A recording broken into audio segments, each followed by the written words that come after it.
नमस्कार. आपण पाहताय आणि ऐकताय आपल्या अण्णा हे यूट्यूब चॅनल. मी गणेश तुकाराम शिंदे आपण सर्वांचं आपल्या अण्णा या यूट्यूब चॅनलवर स्वागत करत आहे.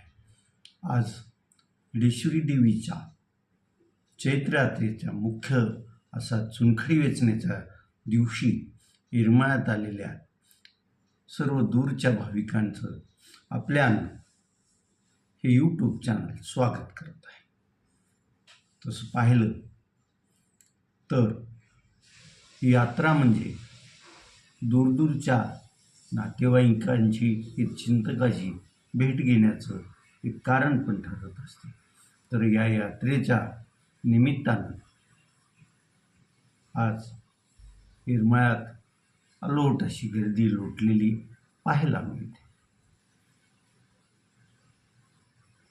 असो, समाजात अनेक प्रवृत्तीचे लोक राहतात आणि अशा प्रवृत्ती ज्या दुष्प्रवृत्ती आहेत त्यापासून समाजाला जागृत करण्याचं, समाजाला काहीतरी वेगळं असं दिशा देण्याचं काम करणारी जी मंडळी आहे त्यातीलच एक ॲडव्होकेट आशिम सरोदे आहे.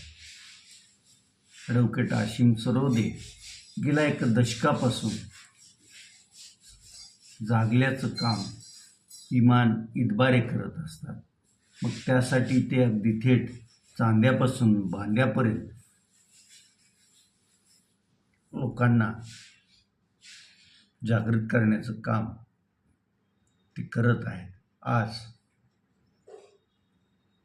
धाराशिव जिल्हा अंधश्रद्धा निर्मूलन समितीतर्फे ॲडव्होकेट आशिम सरोदे यांचं धाराशिव शहरात व्याख्यान ठेवण्यात आलेलं आहे. धाराशिव शहरातील कैलासवासी यशवंतराव चव्हाण नाट्यगृहात हे व्याख्यान सायंकाळी 6च्या दरम्यान होणार आहे. व्याख्यानाचा विषय आहे तो कायद्यातील आणि राजकारणातील भोंदूगिरी आणि या विषयावर ते आज धाराशिवकरांशी संवाद साधणार आहे. धाराशिवकरांना कायदे मंडळात पण आणि सत्तेतील लोकांत पण कसं भोंदूगिरीचं प्रस्त वाढलं आहे याबद्दल आपली मतं मांडणार असून एक प्रकारे समाजाला जागृत करण्याचं काम करणार आहे. या व्याख्यानाला धाराशिवकरांनी मोठ्या संख्येनं उपस्थित राहावं असं आव्हान ॲडव्होकेट मैंदाड आणि ॲडव्होकेट देवीदास वडगावकर यांनी केलेलं आहे.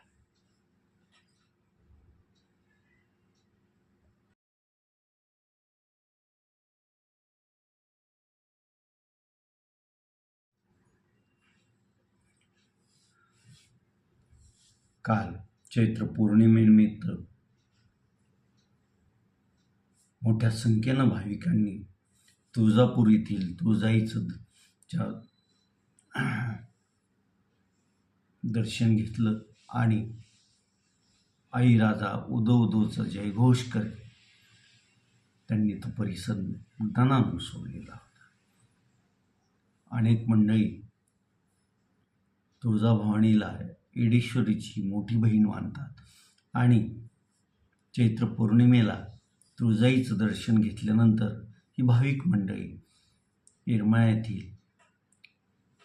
येडेश्वरी देवी किंवा येडाईच्या दर्शनाला येडाईच्या दरबारात पोचत असतात. येडेश्वरी मंदिरात काल पौर्णिमेनंतर येडेश्वरी देवीला तेल लावण्यात आलं. त्यानंतर छबिण्याची मिरवणूक मंदिराच्या प्रांगणात पार पडली. आता आज सकाळी 8:15 ते 8:30च्या दरम्यान मंदिरातून येडेश्वरी देवीच्या पालखीचं प्रस्थान येरमाळा गावाकडं होईल.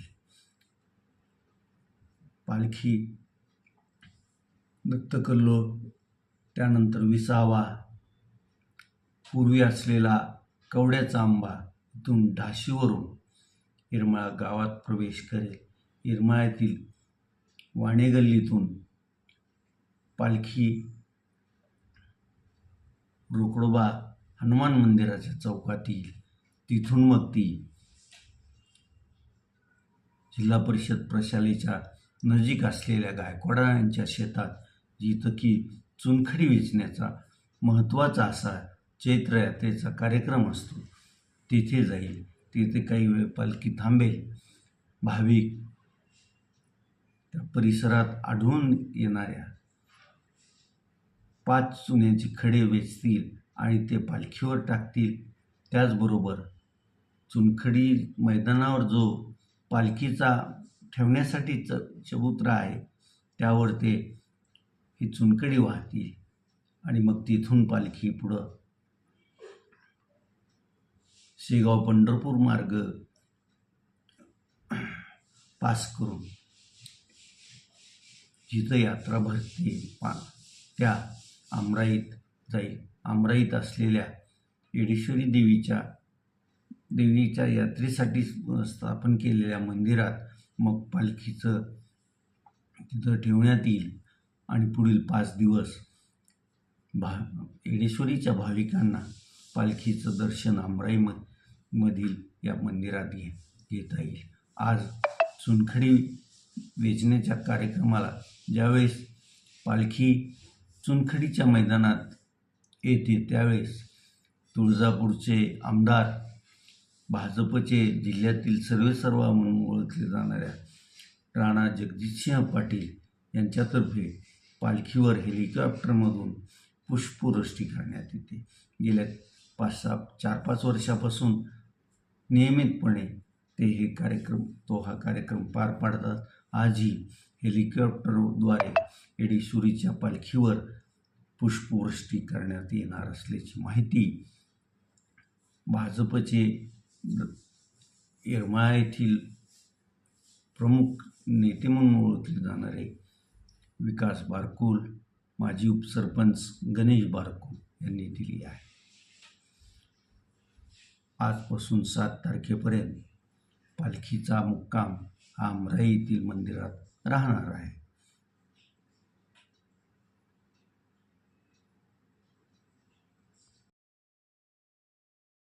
गेल्या आठवडाभरापासून अवकाळीनं जो धाराशिव जिल्ह्यात धुमाकूळ घातला आहे, तो आजही त्याचं सावट कायम आहे. हवामान तज्ज्ञ आणि हवामान अभ्यासकाच्या मते आणखी 2-4 दिवस धाराशिव जिल्ह्यात अवकाळी पाऊस बरसण्याची शक्यता नाकारता येत नाही, असं त्यांचं म्हणणं आहे.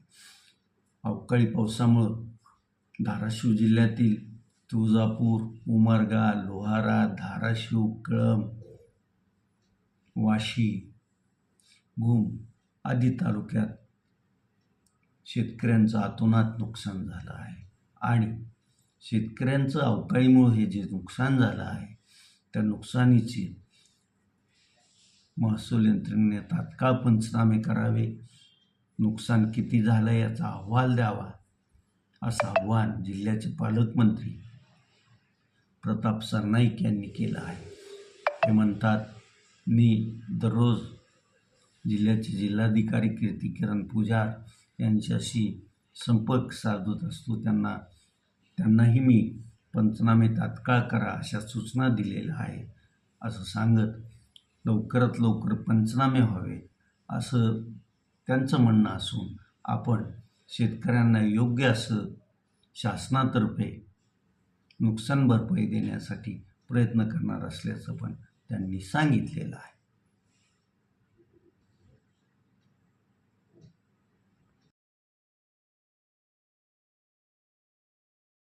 काल संध्याकाळी IPLमधील सनरायझर्स हैदराबाद आणि कलकत्ता नाईट रायडर्स यांच्यातील सामना रंगतदार होईल अशी सर्व क्रिकेट रसिकांना अपेक्षा होती आणि नाणेफेक कोलकाता नाईट रायडर्सनं जिंकली आणि हैदराबादला प्रथम फलंदाजीस त्यांनी आमंत्रित केलं. हैदराबादच्या हेड आणि अभिषेक शर्मा या ओपनर जोडीनं अशी काही फलंदाजी केली की त्यामुळं कोलकाता नाईट रायडर्सच्या गोलंदाजी कशी करावी हा प्रश्न पडला होता. दोघांनी पहिल्या जो पॉवर प्ले होता 6 षटकांचा तो पॉवर प्ले असतो, त्यात 84 धावा त्यांनी जोडल्या होत्या आणि मग 20 षटकाच्या ह्याच्यात सनरायझर्स हैदराबादनं 227 धावाचा डोंगर उभा केला होता. 227 धावाचं हे आव्हान मोडून विजय मिळवण्याच्या इराद्यानं कोलकाता नाईट रायडर्स संघ मैदानात उतरला. त्यांची धडाकेबाज सुरुवात झाली. त्यांच्याही ओपनर जोडीनं पहिल्या पॉवर प्लेमध्ये जवळपास 75 धावाच्या वर धावा जमवल्या होत्या. मात्र पुढं ठराविक अंतराने त्यांचे फलंदाज बाद होत गेले आणि 172 धावातच त्यांचा डाव आटपला आणि सनरायझर्स हैदराबादनं हा सामना 60 धावाच्या वर धावांनी जिंकला आहे. या स्पर्धेतील सनरायझर्स हैदराबादचा हा पहिलाच विजय होता. तर आज संध्याकाळच्या सामन्याकडं पण आपलं लक्ष असणार आहे. आपण इथेच थांबूया. तुम्ही आपल्यांना यूट्यूब चॅनल सबस्क्राईब करा, लाईक करा आणि कमेंट्स पण नोंदवा. धन्यवाद.